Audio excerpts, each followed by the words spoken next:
चलिए स्वागत करता हूँ आपका अपना यूट्यूब चैनल मैथ्स अड्डा सारण में। चलिए मैं हाजिर हो गया एक नया सेशन लेके।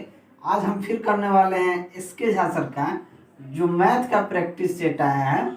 मैथ का जो प्रैक्टिस सेट आया है बाई आर के सिंह सर का उसका हम प्रैक्टिस सेट 3 करने वाले हैं। ठीक है, तो चलिए अगर आप हमारे चैनल पर नए हैं तो चैनल को सब्सक्राइब कर लीजिए और वीडियो को अंत तक देखिए ताकि आपको उसका फ़ायदा मिल सके।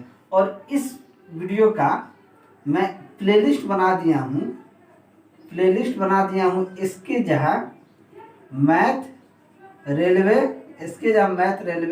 और ब्रैकेट में आर के सिंह सर का नाम भी दे दिया हूँ ताकि आपको समझने में आसानी होगी। ठीक है, तो चलिए आप प्लेलिस्ट में जाके देख सकते हैं। 2 पार्ट इसका बन चुका है और अभी तक आप हमारे टेलीग्राम चैनल से नहीं जुड़े हैं तो आप टेलीग्राम चैनल से भी जुड़ जाइए। उसका लिंक आपको डिस्क्रिप्शन में मिल जाएगा। इसका पीडीएफ मैं अपने टेलीग्राम चैनल पे डाल देता हूँ, आप वहाँ से डाउनलोड करके उसका दोबारा भी प्रैक्टिस कर सकते हैं।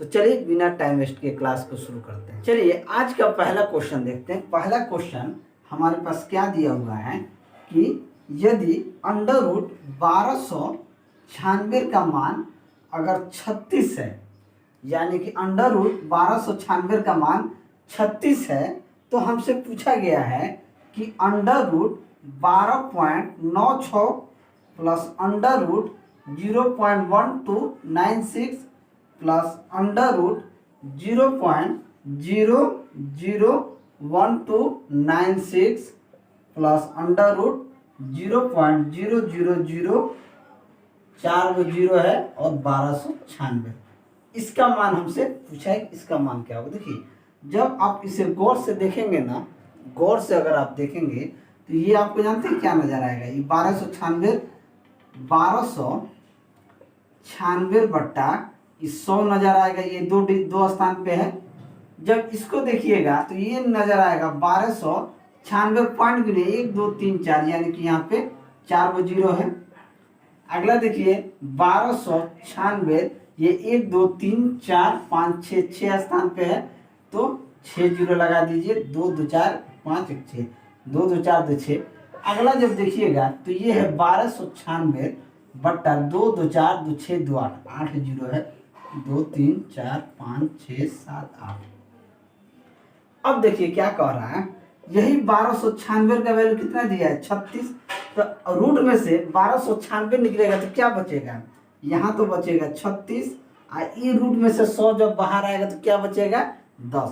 तो यहाँ पे 10 प्लस 1296 का ऊपर क्या हो जाएगा? 36 और बट्टे में 2 2 4 को है तो 2 को खत्म हो जाएगा तो 2 को बच जाएगा, यानी कि 36 बट्टा 100।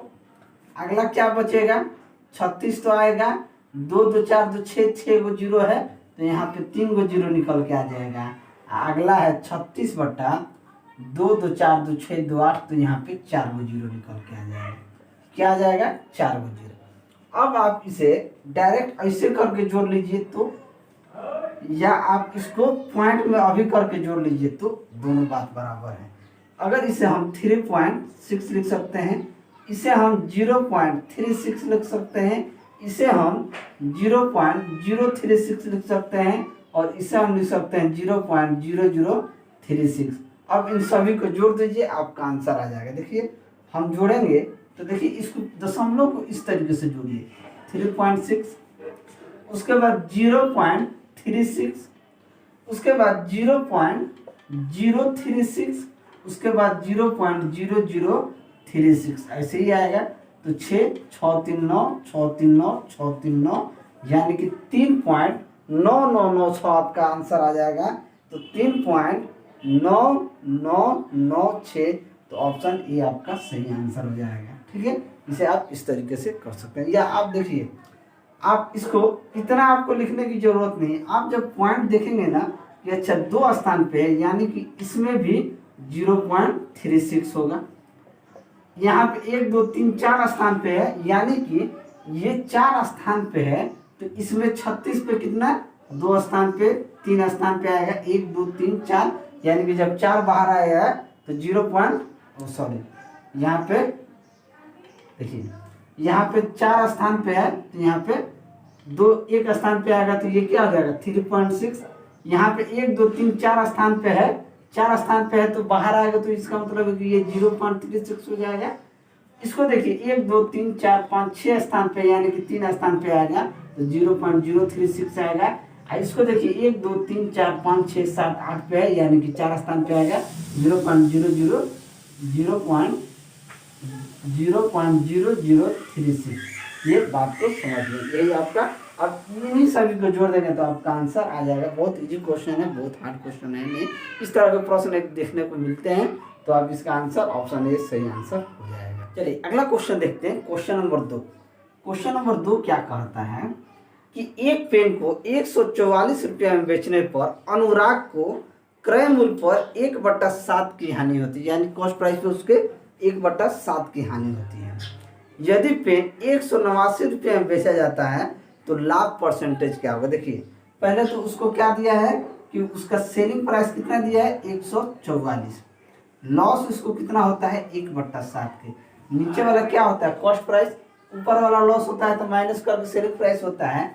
अगर यहाँ से कॉस्ट प्राइस और सेलिंग प्राइस का रेशियो निकालें, यानी कि 7 रुपये का सामान था तो 1 रुपया लॉस पे बेचेगा तो कितना में 6 रुपया में बेचेगा, और यही 6 रुपये का वैल्यू कितना दिया है 144, यानी कि ये कितना गुना है 6 दूना 12 6 चौके 24 यानी कि 24 गुना है। तो कॉस्ट प्राइस भी क्या हो जाएगा 24 गुना हो जाएगा। 7 चौक 28 के 8, हाथ में 2, 7 दूनी 14 और 2 16 यानी कि 168। अब कह रहा है कि इसे 189 रुपये में बेचा जाता। अगर कॉस्ट प्राइस 168 है, अगर इसका सेलिंग प्राइस अगर 189 होगा तो इसे कितना प्रॉफिट होगा। देखिए 168 रुपये का सामान अगर आप 189 रुपये में बेचते हैं तो आपको कितना फायदा होगा, यानी कि आपको 21 रुपया का फायदा होता है। किस पे, तो 168 रुपया पे। तो परसेंटेज निकालने के लिए 100% से गुना कर दीजिए, ये कट जाएगा 8 कम 8 8 दूनी 16 यानी कि 8 बार में 4 दूनी 8, 4 से कट जाएगा 25 यानी कि 25/2 यानी कि 12.5% का क्या हो जाएगा प्रॉफिट हो जाएगा। तो ऑप्शन कौन सा सही हो जाएगा, तो ऑप्शन बी हमारा सही आंसर हो जाएगा। वीडियो अगर अच्छा लगे तो लाइक जरूर करें। चलिए अगला क्वेश्चन देखते हैं, क्वेश्चन नंबर 3। क्वेश्चन नंबर 3 क्या कहता है कि 5 अंकों वाली टेलीफोन नंबर की कितनी संख्याएं बनाई जा सकती है जबकि कम से कम 1 अंक का प्रयोग दोबारा किया जा सके। मोबाइल नंबर मान लीजिए 10 है, ठीक है, 1 2 3 4 1 2 3 4 5, तो 10 अंकों का टेलीफोन नंबर है। तो मान लीजिए ये जब रिपीटेशन जब किया जाए, क्या किया जाए, जब रिपीटेशन अलाउ हो, रिपीटेशन जो है वो अलाउ हो तो 10 10 10 10 10 यानी कि 10 को अगर 5 बार गुना कीजिएगा तो ये कितना आ जाएगा 10,000 आ जाएगा। 1 2 3 4 5 यानी कि 10,000 आ गया, ठीक। 10 के पावर 1 2 3 4 1 यानी 100,000 आएगा, यानी 1 लाख। 10 का पावर 1 लाख हो गया। अब कह रहा है कि अगर रिपीटेशन अलाउ नहीं किया जाए, अगर रिपीटेशन अलाउ नहीं किया जाए 1 2 3 4 5, अगर रिपीटेशन अलाउ नहीं हो तब क्या होगा, तब होगा 6 7 8 9 10। तो इन सभी का हम गुना कर देंगे तो हमारे पास क्या आ जाएगा 7 42 42 9 72 42 यानी कि 420 8 9 72। इसका गुना कर देंगे तो 2 0 0 2 2 4 2 चौके 8 7 0 7 9 14 4 हाथ में 1 7 चौके 28 1 29, ठीक है। ये हो गया 0 4 8 4 12 के 2 हाथ में 1 9 10 दोनों हाथ में यानी 30,240 इसका आ गया, ठीक है। तो कम से कम एक बार जो होगा पुनरावृत्ति जो होगा वो कितना होगा, तो यानी कि 100,000 में से 30,240 घटा देंगे तो 0 10 में से 4 गया 6 9 में से 2 गया 7, ये रहा 9 10 में से 3 गया 9 में से 3 गया 6 यानी कि 69,760 जो है 69,000 30,240 है ना, 6,010 69,700 गलती हो रहा है क्या, 7 42 42 दहा 420 8 9 72। इसको गुना करेंगे 2 0 0 2 2 4 2 चौके 8 7 0 0 7 2 14 4 हाथ में 1 7 चौके 28 1 29। अब इसको जोड़ दिए 0 4 8 4 12 के 2 हाथ में 1 9 10 के 0 हाथ में 1 30,240, ठीक है। 30,240 में से इसको घटा देंगे, ये हमारा कितना आ जाएगा, 0 का 0, 10 में से 4 गया 6, 9 में से 2 गया 7, और ये रहा 9, 9 में से 3 गया 6, ठीक तो है। 69,760, 69,760 ऑप्शन में 69,760, यानी कि ऑप्शन सी हमारा सही आंसर हो जाए। अगला क्वेश्चन देखते हैं, क्वेश्चन नंबर 4। क्वेश्चन नंबर 4 क्या कहता है कि किसी वस्तु का अंकित मूल्य 900 रुपया है, इस पर 8% और 8% के 2 क्रमाकर बट्टे दिए जाते हैं। यदि इन 2 क्रमवार बट्टों के स्थान पर विक्रेता 16% का एकमात्र बट्टा दे तो उसे कितना का लाभ या हानि होगा, ये पूछा जा रहा है। देखिए कितना है, 900 रुपया। अगर 900 रुपया पे 8% बट्टा दिया जाता, बट्टा का मतलब होता है कि 100 रुपया का सामान है, अगर 8% डिस्काउंट देते हैं तो आप किसी वस्तु को कितना में बेचेंगे, यानी कि 92 रुपये में बेचेंगे। यही 8% डिस्काउंट का मतलब यही होता है कि 100 रुपये सामान को अगर 8 रुपये डिस्काउंट में बेचते हैं तो 92 रुपये में बेचते हैं, बात यही है, ठीक है। तो इस 92 करके 2 बार डिस्काउंट होगा, तो 92/100 गुना 92/100, 2 0 से 2 0 उड़ाइए, अब इन दोनों का गुना कीजिए, क्या हो जाएगा, 92 और 92 का गुना कीजिएगा तो क्या हो, 2 दूना 4, 2 9 18, 9 दूना 18 का 8, हाथ में 1, 9 9 81, 1 82, ठीक है। जोड़ दीजिए 4 8 8 16 के 6, हाथ में ले 1 1 2 2 4, 8464। फिर इससे 900 गुना कीजिए, 9 चौके 36 के 6, हाथ में 3, 9 छक 54, 3 57 के 7, हाथ में 5, 9 चौके 36, 5 41 के 1, हाथ में 4, 8 9 72, 4 76, यानी कि 76,176/100, ठीक है। जब इसको भाग देंगे तो आपके पास आ जाएगा 761 रुपया 76 पैसा, यानी कि जब 8% डिस्काउंट दे रहा है 2 तो इतना हो रहा। अब कह रहा कि एक ही अगर छूट उसको दिया जाए, यानी कि 16% का एक छूट दिया जाए, तब क्या होगा, तो 16% का एक छूट यानी कि 100 रुपये के सामान को 84 रुपये में बेचेगा, तो 84/100, ये 2 0 से 2 0 कट गया, इसका गुना कीजिए, 9 चौके 36 के 6, हाथ में 3, 8 9 72, 73 74 75, यानी कि 756 रुपया। अब देखिए कितना का अंतर आ रहा है, तो 756 रुपया, यानी कि 16% डिस्काउंट देगा, उसको ज़्यादा नुकसान होगा, तो कितने का नुकसान होगा, तो 56 में 5 जोड़ दीजिएगा, 5 रुपया 76 पैसा का उसको नुकसान हो जाएगा। तो ऑप्शन कौन सा सही हो जाएगा, 5 रुपया 76 रुपया का उसका हानि होगा, तो ऑप्शन बी हमारा सही आंसर हो जाएगा। एक तो ये तरीका है।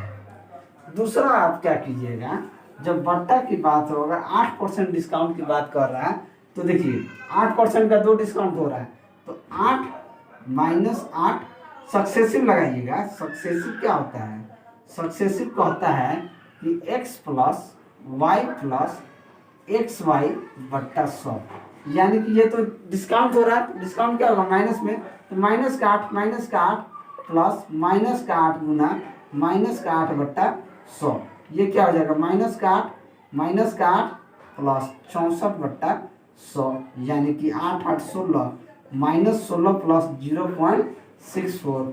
जब इसको घटाइएगा तो ये आ जाएगा 15.64 है, तो हो जाएगा 6, यानी कि ठीक 15.36 हो जाएगा, ठीक है।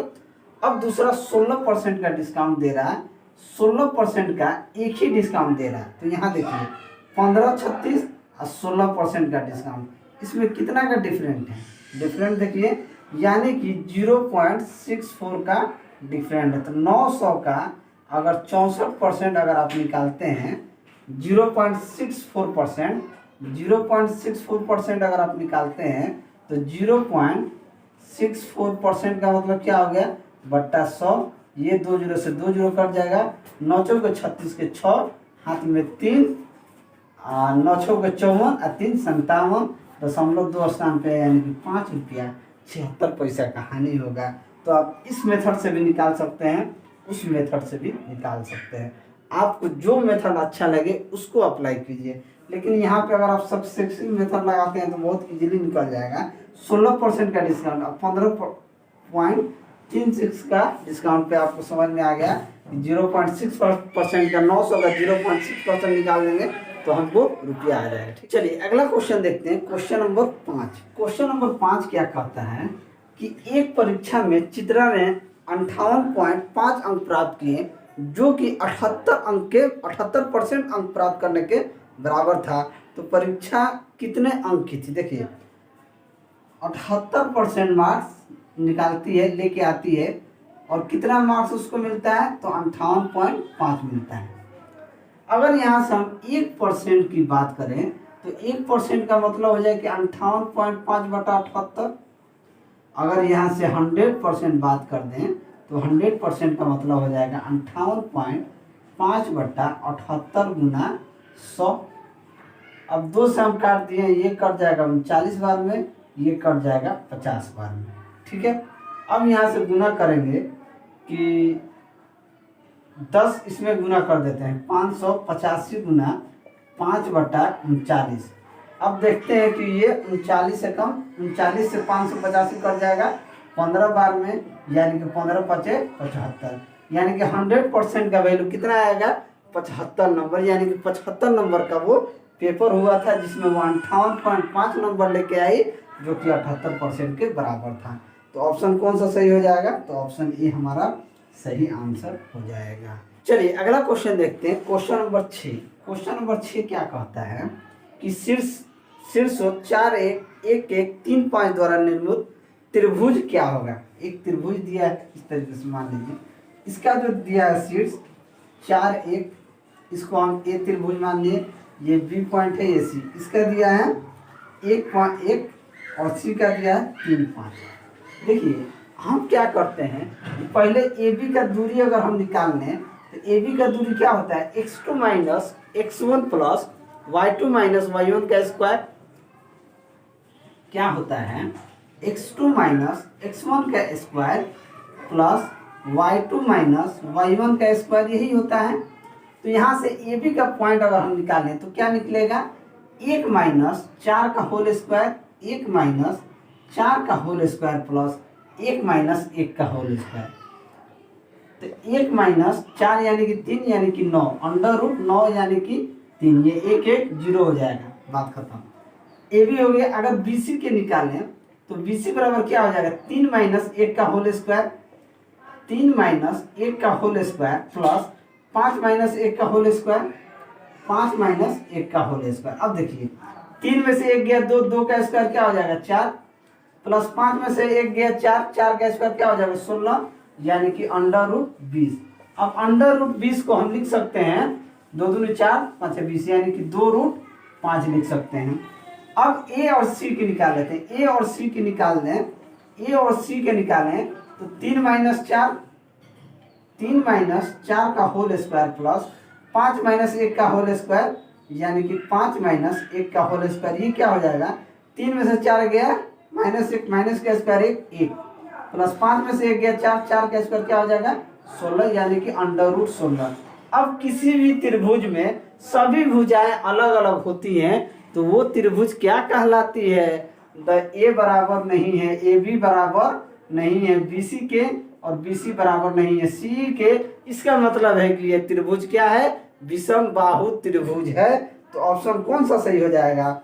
तो ऑप्शन बी आपका सही आंसर हो जाएगा। वीडियो अगर अच्छा लगे तो लाइक जरूर करें। क्वेश्चन देखते हैं। Question number 7। क्वेश्चन नंबर 7 क्या कह रहा है? क्वेश्चन नंबर 7 कह रहा है कि पॉल्सन ए शहर में रहता है जबकि रॉबसन बी शहर में रहता है। वे एक ही समय में एक ही मार्ग पर एक दूसरे के शहरों में जाने के लिए अपनी यात्रा शुरू करते हैं।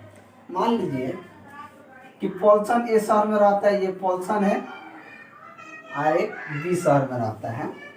पॉल्सन और रॉबसन दोनों नाम है। पॉल्सन ए शहर में रहता है, रॉबसन बी शहर में रहता है।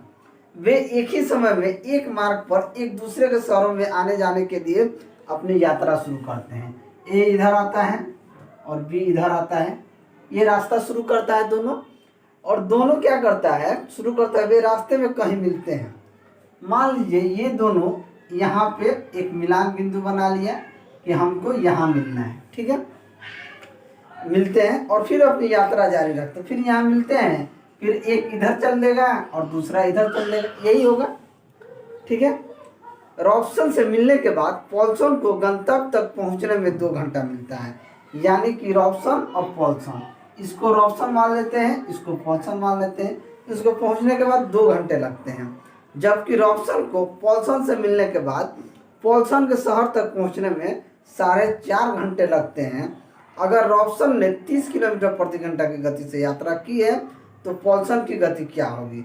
पॉल्सन देखिए उल्टा हो गया है, यहाँ पे पॉल्सन है, यहाँ पे रॉब्सन है। ठीक है, बात को समझिएगा। अब देखिए क्या होता है, जानते क्या होता है। मान लीजिए अगर कोई 2 स्थान है यहाँ से यहाँ तक, अगर एक V1 चाल से जा रहा है, एक V2 चाल से जा रहा है और दोनों एक कहीं पे स्थान पे मिलते हैं। मान लीजिए ये स्थान है जो मिलते हैं। ठीक है, अगर हम बात करें यहाँ से, ये T1 चाल से चला है और ये T2 चाल से चला है, तो यहाँ देखिए यहाँ क्या हो जाएगा V2 T2, और यहाँ क्या हो जाएगा, इन दोनों का जो मिलान बिंदु होगा, ये मिलान बिंदु होगा, ये V1 T1 हो जाएगा।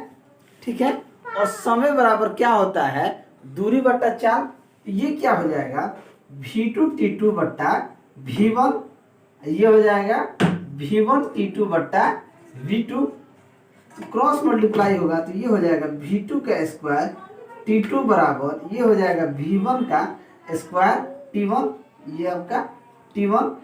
तो यहाँ से अगर V1 इधर कर दें तो V1 स्क्वायर बट्टा V2 का स्क्वायर बराबर क्या हो जाएगा T2 बट्टा T1। तो यहाँ से क्या निकल के आता है कि V1 बट्टा V2 बराबर √T2 बट्टा T1। बात को समझिएगा, यहाँ से निकल के आ रहा है V1 बट्टा V2 बराबर √T2 बट्टा T1। अब क्वेश्चन हमारा यही पैटर्न पे बना, हमको ज़्यादा मतलब नहीं है, आपको ज़्यादा मतलब नहीं है, बस आपका आंसर यहाँ से डायरेक्ट निकलेगा। क्या निकलेगा, यहाँ से डायरेक्ट निकलेगा। V1 आपको निकालने के लिए बोल रहा है और V2 आपको कितना दिया है, 30 किलोमीटर प्रति घंटा के चाल से चल रहा है, और दूसरा क्या चल रहा है T2 4.5 किलोमीटर प्रति घंटा के चाल से, और आपका T1 कितना है 2 घंटा। तो V1 बट्टा 30 बराबर ये क्या हो जाएगा, 2 से 4.5 को काट दीजिए तो ऊपर कर दीजिए 45 बट्टा 20 हो जाएगा। अगर 45 बट्टा 20 हो गया तो आप इसे काट दीजिए, 2 से 20 से काटिएगा तो 5 से काटिएगा तो 45 और 5 के 20 यानी कि √9 बट्टा 4 बराबर क्या हो जाएगा 3 बट्टा 2। तो 2 से ये 30 कट जाएगा 15 बार में, तो V1 क्या आ जाएगा 15 गुना 3 यानी कि 45। कितना हो जाएगा 45 हमारा सही आंसर हो जाएगा, यानी कि 45 किलोमीटर प्रति घंटा। तो ऑप्शन डी हमारा सही आंसर हो जाएगा। चलिए अगला क्वेश्चन देखते हैं, क्वेश्चन नंबर 8। क्वेश्चन नंबर 8 क्या कहता है कि 1, 3, 6, 4 एवं 5 अंकों से यादृच्छिक 3 अंकों की एक संख्या बनाई जाती है। क्या है, 1 है, 3 है, 6 है, 4 है, 5 है, बनाई जाती है।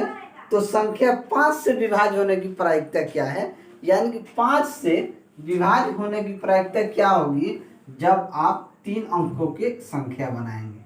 देखिए 5 से कब विभाज्य होगा, जिसका अंतिम अंक 5 हो, तभी ये 5 से विभाज्य होगा। अब इससे कम क्या प्रोबेबिलिटी, 5 हो गया तो क्या बच गया यहाँ पे, अगर यहाँ पे 4 रख दें, यहाँ पे 3 रख दें तो प्रोबेबिलिटी क्या हो जाए 4 गुना 3 यानी कि 4 3 12। अगर हम टोटल संख्या की बात करें तो टोटल संख्या क्या हो जाएगा 5 गुना 4 गुना 3 यानी 5 के 20 3 60। तो प्रोबेबिलिटी क्या हो सकती है 12/60 यानी कि 1/5। तो 1/5 हमारा क्या हो जाएगा, सही आंसर हो जाएगा। तो ऑप्शन बी हमारा सही आंसर हो जाएगा। चलिए अगला क्वेश्चन देखते हैं, क्वेश्चन नंबर 9। क्वेश्चन नंबर 9 आ रहा है कि एक रेलगाड़ी 48 किलोमीटर प्रति घंटा की चाल से तेजी से दौड़ने पे 10 घंटों में अपनी यात्रा पूरी कर सकती है। यदि उसी दूरी को 8 घंटे में पूरा किया जाना है तो रेलगाड़ी की गति क्या होनी चाहिए। क्या होती है दूरी, दूरी बराबर होता है चाल गुना समय। दूरी बराबर होता है चाल गुना समय, चाल गुना समय। अगर मान लीजिए कोई दूरी 48 किलोमीटर प्रति घंटा के चाल से चलता है और 10 घंटा में पहुंच जाता है, तो इतना ही दूरी चलने में कौन सी ट्रेन को 8 घंटा लगेगा? तो चाल बताइए, यानी कि एक्स वो निकालिए। क्या हो जाएगा? 8 छः 48, 6 दहा 60, यानी कि उस ट्रेन को 60 घंटा पर किलोमीटर पर घंटा के हिसाब से चलना होगा, तब जाके वो दूरी 8 घंटा में तय करेगी। तो ऑप्शन कौन सा सही हो जाएगा? ऑप्शन डी हमारा सही आंसर हो जाएगा। चलिए अगला क्वेश्चन देखते हैं, क्वेश्चन नंबर 10। क्वेश्चन नंबर 10 क्या कहता है कि एक नदी के किनारे पर स्थित एक 15 मीटर ऊंचा बना घर, जो इसके विपरीत नदी के एक दूसरे किनारे पर स्थित एक चिमनी के सामने है। घर की छत से चिमनी के तल का अवनमन कोण 30 डिग्री है और घर के तल से चिमनी के शीर्ष का उन्नयन कोण 60 डिग्री बनाता है। तो नदी की लगभग चौड़ाई और चिमनी की ऊंचाई ज्ञात कीजिए। देखिए क्या कहना कह रहा है कि एक नदी किनारे 15 मीटर ऊंचा घर बना है। ये 15 मीटर ऊंचा घर बना है, ठीक है। कितना बना है? 15 मीटर ऊंचा घर बना है, ठीक है। कह रहा है इसके विपरीत नदी के दूसरे किनारे पर स्थित एक चिमनी के सामने है। एक चिमनी यहाँ खड़ा है, इसके सामने चिमनी खड़ा है, ठीक है। छत से चिमनी के तल का अवनमन कोण 30 डिग्री है, ठीक है। और घर छत से चिमनी के तल का अवनमन कोण 30 डिग्री है, यानी कि बात को समझिएगा, इसका मान 30 डिग्री है और इसका मान 60 डिग्री है, ठीक है। इसका मान 60 डिग्री है। तो नदी की लगभग चौड़ाई और चिमनी की ऊंचाई ज्ञात कीजिए। देखिए अगर यहाँ पे ये कोण 30 डिग्री है तो ये कोण क्या होगा? इसको अलग करके दिखाते हैं। अगर ये कोण 30 डिग्री है तो ये कोण 60 डिग्री होगा। अगर ये 15 मीटर है तो हम जानते हैं कि 30 डिग्री के सामने, 30 डिग्री के सामने क्या होता है? 30 डिग्री के सामने ए होता है और 60 डिग्री के सामने क्या होता है? A√3 होता है। हम ये जानते हैं। जब ये 30 डिग्री है तो ये क्या हो जाएगा? 60 डिग्री। जब 30 डिग्री के सामने 15 है तो 60 डिग्री के सामने क्या हो जाएगा? 15√3 हो जाएगा। ये छोटा वाला में, यानी कि इसका जो आधार हमारे पास आ जाएगा 15√3 आ जाएगा, ठीक है। अब जब ये 15√3 आ जाएगा तो देखिए ये टोटल कितना हो गया? 15√3 और इसका मान 60 डिग्री है तो इसका मान क्या हो जाएगा? 30 डिग्री, क्योंकि ये तो 90 डिग्री का होगा। ये जो कोण होगा टोटल 90 डिग्री का होगा। तो हम जानते हैं कि अगर 30 डिग्री के सामने ए है तो ए का वैल्यू कितना हो गया? 15√3। तो 60 डिग्री के सामने क्या हो जाएगा? A√3 हो जाएगा, यानी कि यहाँ से हो जाएगा 15√3 गुना √3, यानी कि 15 गुना 3 यानी कि 45 मीटर इसका ऊंचाई हो जाएगा। ये कितना हो जाएगा? 45 मीटर हो जाएगा। तो ऑप्शन कौन सा सही हो जाएगा? तो 45 मीटर, 45 मीटर ऑप्शन एक ही में है, यानी कि ऑप्शन सी हमारा सही आंसर हो जाएगा, ठीक है। 45 मीटर और चिमनी की ऊंचाई हो गया। और चौड़ाई की बात की जाए तो ये 15√3, यानी कि 15√3 को अगर √3 का वैल्यू तो अप्रॉक्स 26 मीटर के आसपास हमारा आंसर आ जाएगा। तो ऑप्शन सी हमारा क्या हो जाएगा? सही आंसर हो जाएगा। चलिए अगला क्वेश्चन देखते हैं। क्वेश्चन नंबर 11 क्या कहता है? क्वेश्चन नंबर 11 में कहा है कि एक संख्या 9:5 के अनुपात में विभाजित है। जब प्रत्येक संख्या में 8 जोड़ दिया जाता है तो अनुपात 5:3 में हो जाता है। तो दो में से बड़ी संख्या क्या होगी? देखिए हमने माना कि 9x प्लस 8 जोड़ दिया, 5x प्लस 8 जोड़ दिया, तो ये किस अनुपात में आ गया? 5:3 में। अब इनका क्रॉस मल्टीप्लाई करेंगे। 9 3 27x प्लस 8 3 के 24, 25x प्लस 8 5 40। x को इधर लेके आएंगे तो 27 में से 25 जाएगा, 2x बराबर क्या हो जाएगा? 40 में से 24 इधर जाकर माइनस हो जाएगा तो 16। तो x का मान क्या आ जाएगा? 8। जब x का मान 8 आ गया तो बड़ी संख्या क्या हो जाएगी? 8 9 72 और छोटी संख्या हो जाएगी 40। हमसे पूछा है बड़ी संख्या, तो बड़ी संख्या क्या हो जाएगी, 72 हो जाएगी, यानी कि ऑप्शन बी हमारा सही आंसर हो जाएगा। दूसरा मेथड है कि 9:3 में इन दोनों संख्याओं में 8 जोड़ा जाता है, तो किस अनुपात में आ जा रहा है, 5:3 में। इन दोनों को गुना करें, 8 3 24, अब 5 8 40, 24 में से 40 जाएगा, कितना होगा 16, और इन दोनों का रेशियो 2 बराबर 16 है, तो 1 अनुपात बराबर कितना हो जाएगा 8, 8 9 72, 8 सॉरी यहाँ 5 था, 8 5 40। तो बड़ी संख्या पूछे चाहे छोटी संख्या पूछे आप इजीली बता सकते हैं। चलिए अगला क्वेश्चन देखते हैं, क्वेश्चन नंबर 12। क्वेश्चन नंबर 12 कह रहा है यदि श्रृंखला x1 x2 x3 xn का अंकगणितीय माध्य 1 है, ठीक है, इसका x1 x2 x3 xn तक इनका अंकगणितीय माध्य जो है वो 1 है, यानी कि x1 plus x2 plus x3 plus dot dot dot plus xn का माध्य क्या है 1 है। ये 1 बराबर क्या हो जाएगा, 1 गुना n बराबर क्या हो जाएगा n। और माध्य क्या होता है, माध्य होता है सभी संख्याओं का योग बटा सभी संख्या, ठीक है। तो सभी संख्याओं का योग बटा सभी संख्याएं, तो जब जोड़ेंगे तो x1 plus x2 plus dot dot dot plus xn बटा n इंटू के होगा। जब इन सभी का योग क्या हो जाएगा n, तो n बटा के, n से n कट जाएगा, यानी कि 1 बटा कि हमारा क्या आ जाएगा, आंसर आ जाएगा। तो ऑप्शन कौन सा सही हो जाएगा, तो ऑप्शन सी हमारा सही आंसर हो जाएगा। अगला क्वेश्चन देखते हैं, क्वेश्चन नंबर 13। क्वेश्चन नंबर 13 क्या कहता है कि एक राजा ने 8 किलो स्वर्ण और 2 किलो चांदी से एक मुकुट बनाने का आदेश दिया। स्वर्णकार ने स्वर्ण की कुछ मात्रा को निकाल लिया और उसे उतनी ही चांदी से बदल दिया और 10 किलो वजन का मुकुट बना दिया। देखिए टोटल जो वजन है, टोटल वजन जो है वजन 10 किलो का है।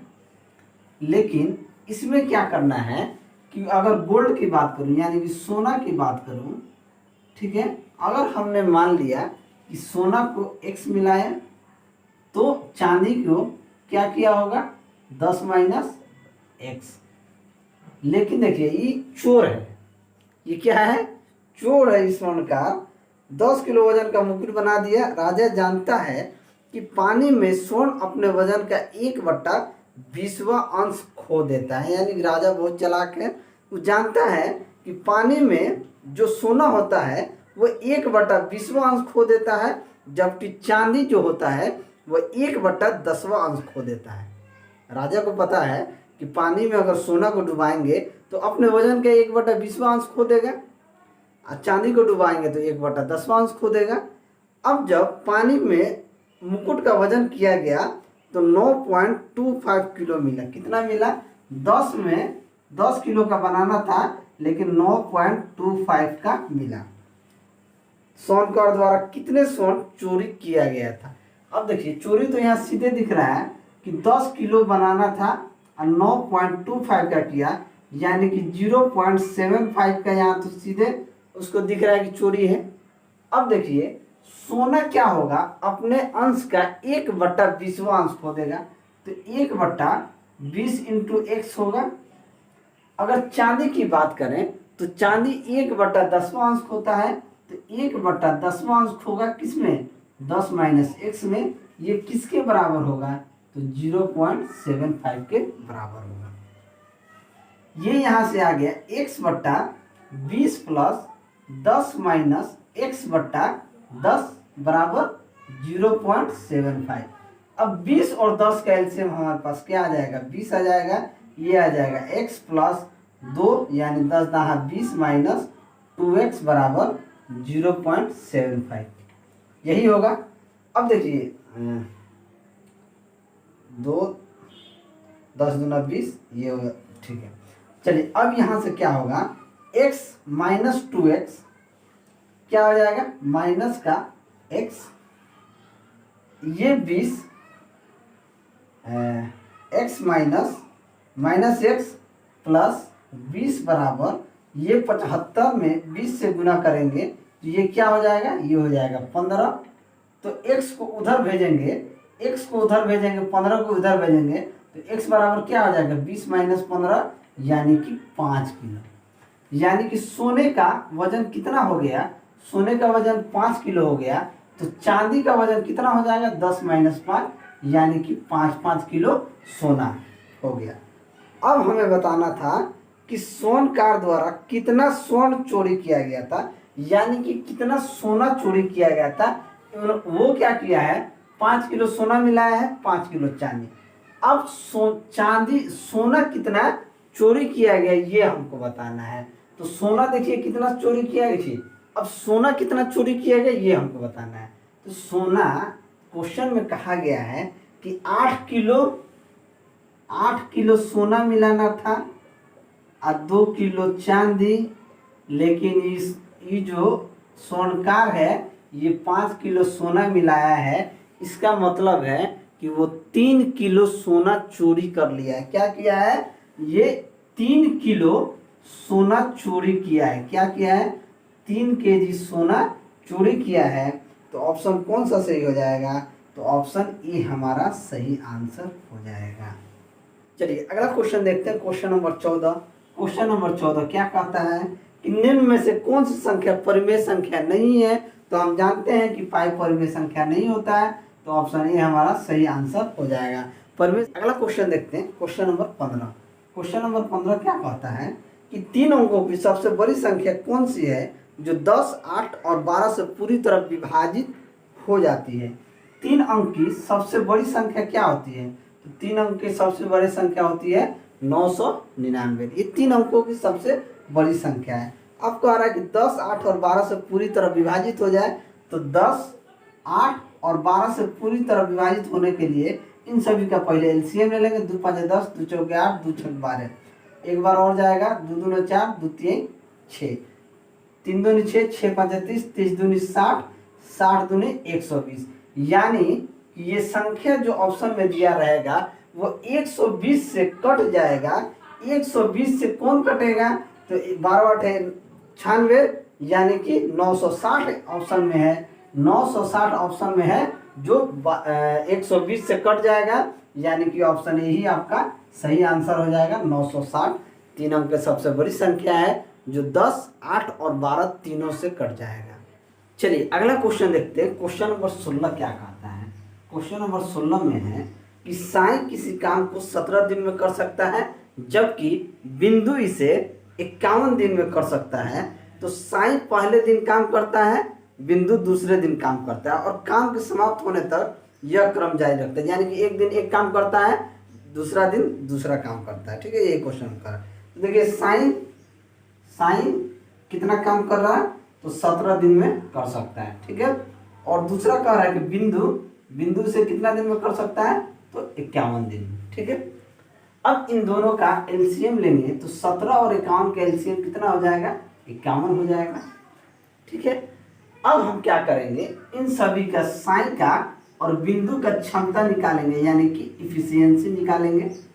अब इसका इफिशियंसी निकालेंगे तो इफिशियंसी क्या होगा कि 51 टोटल मान लीजिए काम करना है, 17 दिन में कर रहा है साइन, तो एक दिन में कितना काम करेगा, तो 51/17 यानी कि 3 काम करेगा।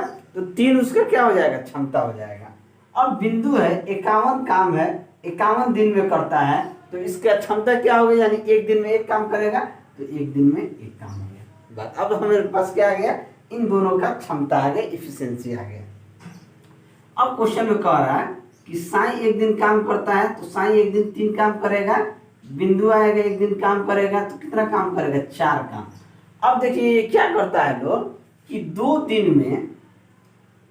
दिन में ये कितना काम करता है लोग, 4 काम करता है लोग।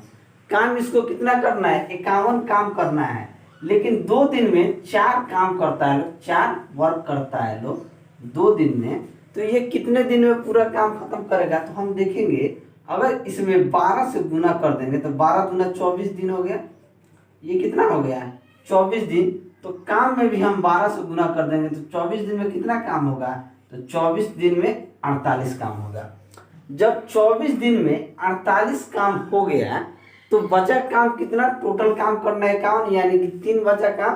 तो अब ये जो है साईं आएगा और एक दिन में 3 काम करता है, तो 3 काम कर देगा, यानी कि 24 × 1 = 25, 48 और 3 = 51, यानी कि 25 दिन में टोटल काम कितना हो जाएगा 51। तो ऑप्शन कौन सा सही हो जाएगा, तो ऑप्शन सी हमारा सही आंसर हो जाएगा 25 दिन। ठीक है, चलिए अगला क्वेश्चन देखते हैं। Question number 17। क्वेश्चन नंबर 17 क्या कहता है कि साइन ए प्लस बी बराबर 1/√2 और साइन ए माइनस बी बराबर 1/√2। तो हमसे पूछ रहा है कि cos square B minus cos square A का मान क्या होगा। देखिए sine A plus B 1/√2, sine A minus B 1/√2।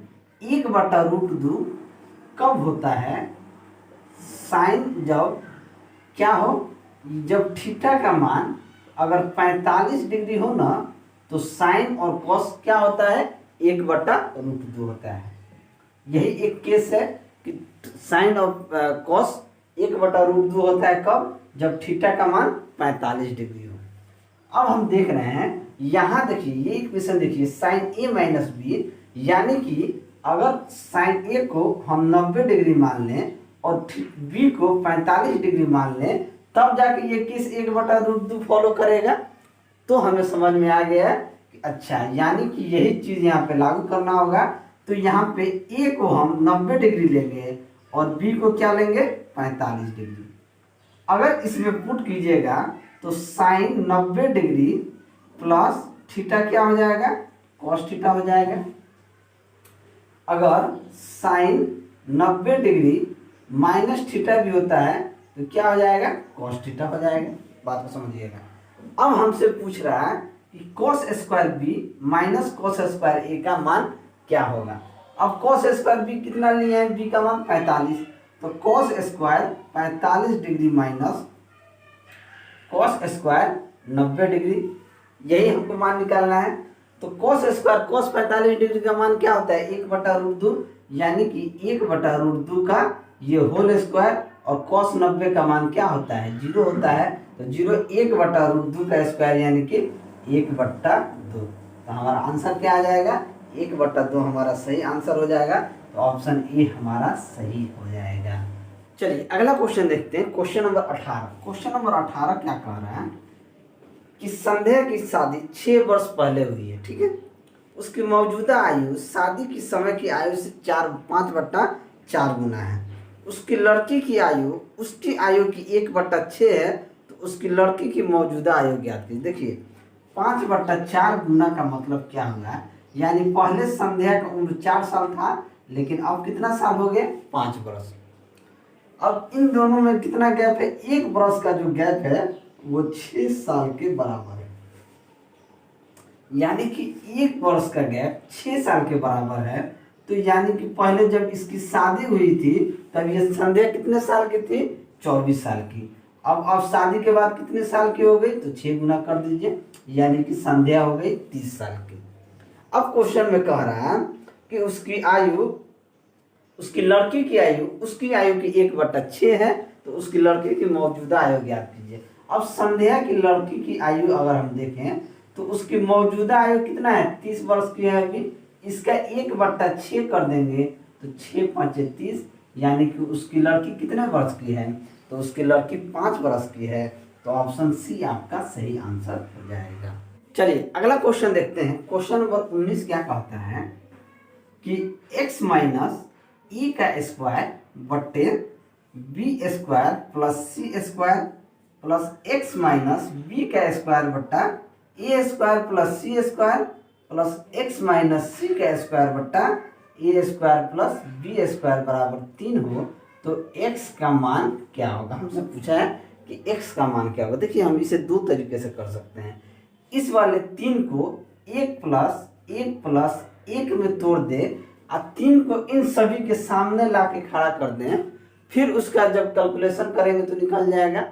इसका मतलब है कि अगर हम a बराबर 1 मान लें, b बराबर 1 मान लें और c बराबर 1 मान लें एक बार, जब a का मान 1, b का मान 1 और c का मान 1 मान लेंगे तो यहाँ क्या हो जाएगा x माइनस 1 का स्क्वायर क्या हो जाएगा 1, तो x माइनस 1 बट्टा b का स्क्वायर 1, c का स्क्वायर 1, ये क्या हो जाएगा 2।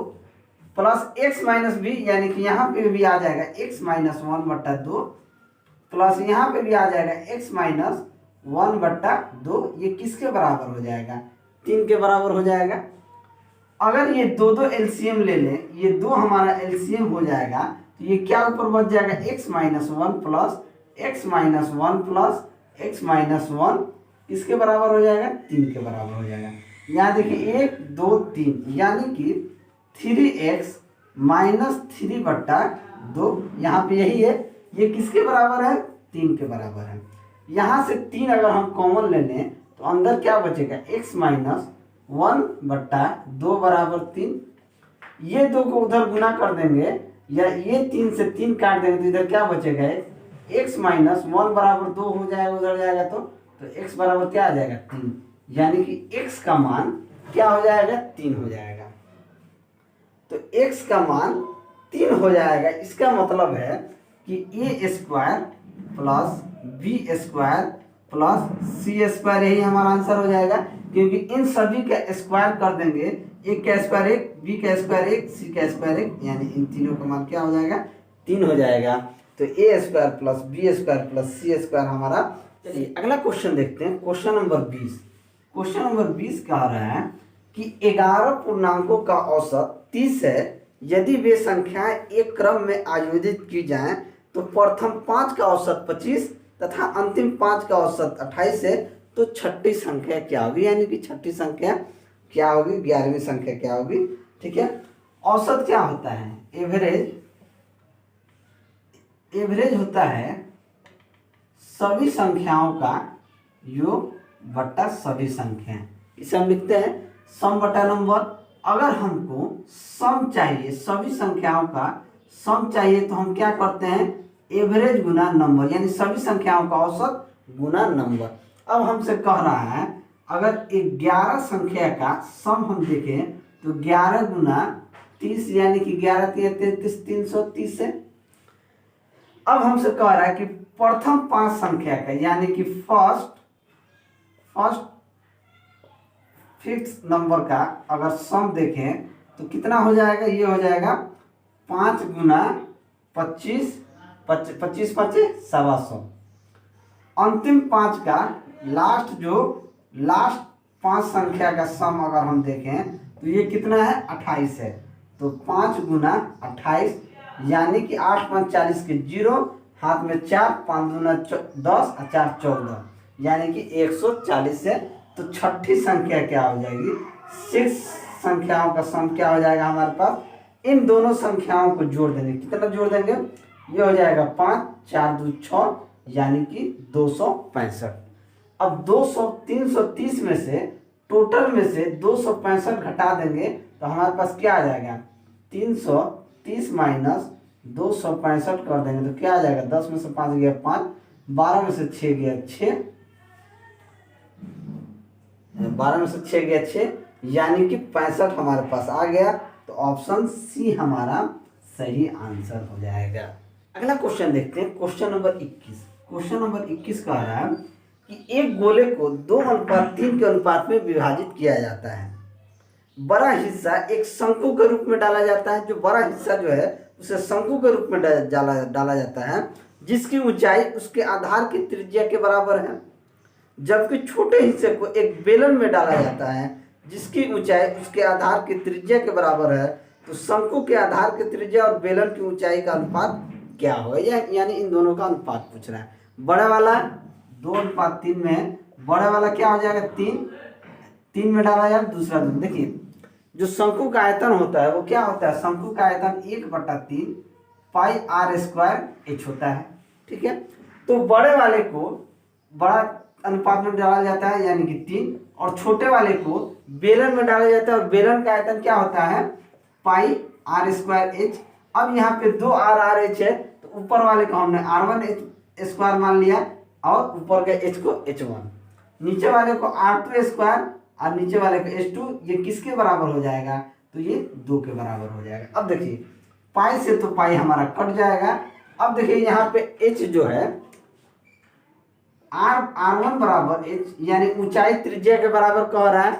ऊंचाई को त्रिज्या के बराबर कर्व जिसकी ऊंचाई उसके आधार की त्रिज्या के बराबर है, हमने मान लिया कि h1 बराबर r1 और h2 बराबर क्या आ जाएगा r2। अब इसमें पुट करेंगे h1 बराबर r1 स्क्वायर इंटू h1 बराबर हम क्या ले लिए r1 और r2 स्क्वायर और h2 बराबर क्या ले लिए r2। ये 1/3 कहाँ आ जाएगा 1/3 इसके नीचे आ जाएगा, ये किसके बराबर हो गए 3/2 के। अब देखिए ये क्या हो जाएगा 3 इधर जाके गुना हो जाएगा तो ये हो जाएगा r1 का क्यूब बट्टा r2 का क्यूब बराबर 9/2। अब हमसे पूछा जाए r1 बराबर क्या होगा और r2 का रेशियो क्या होगा, तो ये √9 का क्यूबिक हो जाएगा और ये 2 का क्यूबिक हो जाएगा, यानी r1 और r2 का रेशियो हो जाएगा क्यूबिक रूट 9 और 2, यानी कि ऑप्शन कौन सा सही हो जाएगा, तो ऑप्शन ए हमारा सही आंसर हो जाएगा। अगला क्वेश्चन देखते हैं, क्वेश्चन नंबर 22। क्वेश्चन नंबर 22 क्या कहता है कि 1,60,000 की एक धनराशि पर 2 वर्ष के लिए 10% वार्षिक दर पर चक्रवृद्धि ब्याज कितना होगा यदि ब्याज की गणना अर्धवार्षिक तय की जाए। प्रिंसिपल हमारे पास कितना दिया हुआ है 1,60,000 रुपये प्रिंसिपल दिया हुआ है, रेट हमारे पास दे दिया है 10%, रेट 10% है और टाइम 2 वर्ष है, ठीक है। लेकिन ये तो दिया है लेकिन अर्धवार्षिक कह रहा है, जब अर्धवार्षिक कह रहा है तो ये रेट क्या हो जाएगा 10/2 यानी कि 5% और आपका समय क्या हो जाएगा 2 × 2 यानी कि 4,000, ठीक है। चलिए अब यहाँ से हम क्या करते हैं, हम यहाँ से प्रिंसिपल और अमाउंट का रेशियो निकालेंगे। सबसे पहले तो किसको पकड़ेंगे 5% को, 5% का मतलब होता है 5/100 यानी कि 1/20। नीचे वाला को हम प्रिंसिपल मारते हैं और ऊपर वाला में +1 जोड़ देंगे तो हमारा अमाउंट हो जाएगा। प्रिंसिपल कितना हो गया 20 से 21, लेकिन ये 4 साल तक की बात की गई है तो इसे 4 बार लिखेंगे। कितना बार लिखेंगे 4 बार लिखेंगे, 4 बार लिखेंगे, 4 बार लिखेंगे। अब देखिए 2 दूना 4 दूना 8 दूना 16, ये तो 16 हो गया, 2 दूना 4 दूना 8 दूना 16 और ये कितना जीरो हो गया 1 2 3 4 यानी कि 1,60,000 हो गया ये, यानी कि जितना प्रिंसिपल दिया है ये इतना आ गया। अब हमारे पास अमाउंट कितना हो जाएगा 21 का स्क्वायर 441 होता है और 21 का स्क्वायर 441 होता है, यानी कि 441 का गुना करेंगे तो 1,94,481 हो जाएगा। यानी कि कितना इसका प्रिंसिपल और अमाउंट का सीआई क्या होता है, सीआई होता है अमाउंट माइनस प्रिंसिपल। तो अमाउंट कितना है 1,94,481 माइनस 1,60,000 है, यानी कि 34,481 रुपया क्या आ जाएगा सही आंसर आ जाएगा। तो ऑप्शन कौन सा सही हो जाएगा, तो ऑप्शन सी हमारा सही आंसर हो जाएगा।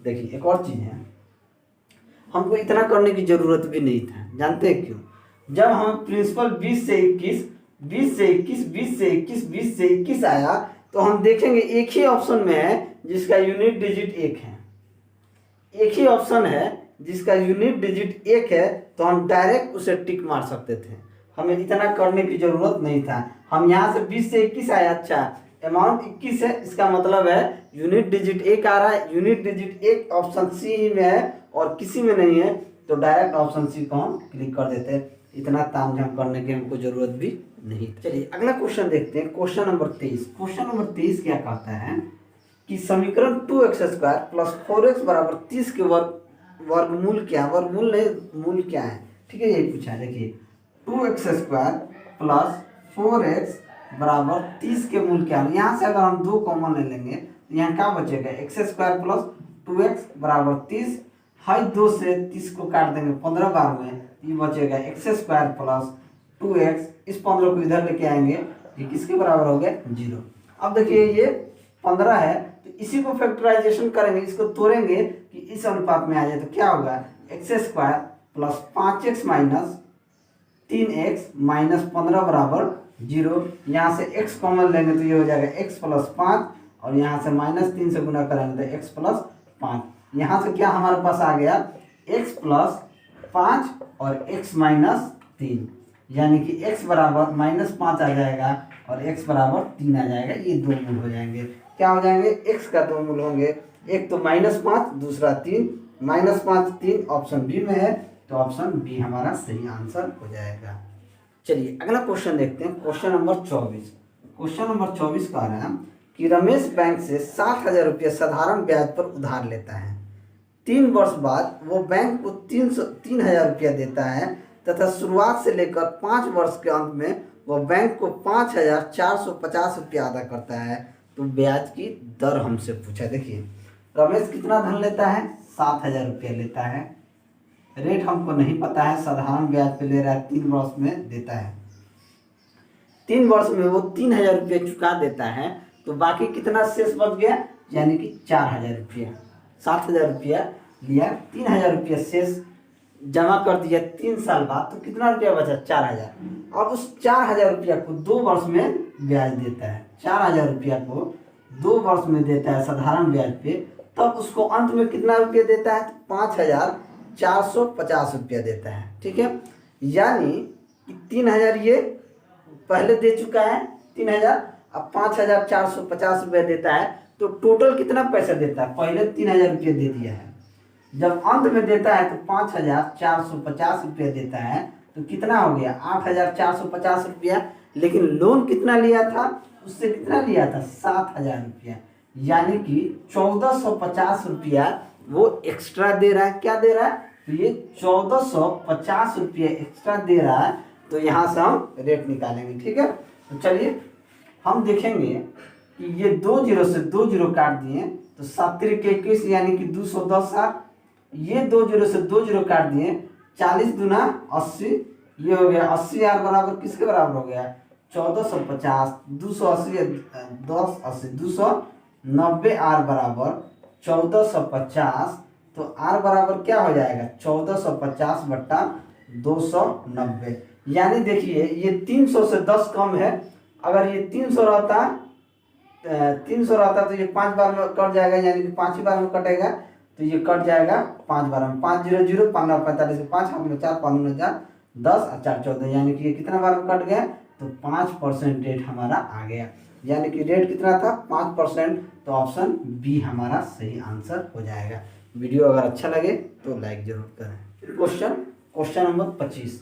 क्वेश्चन नंबर 25 आप देखेंगे तो कह रहा है कि निम्न पाई चार्ट भारत में मोबाइल निर्माता कंपनियों के बारे में जानकारी देता है। सभी कंपनियों द्वारा निर्मित कुल मोबाइल फोनों की संख्या 12,40,000 है।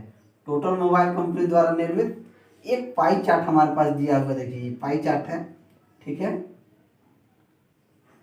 ये है 30% LMN 30%, 28% ABC, 12% XYZ, 25% PQR और 5% DEF।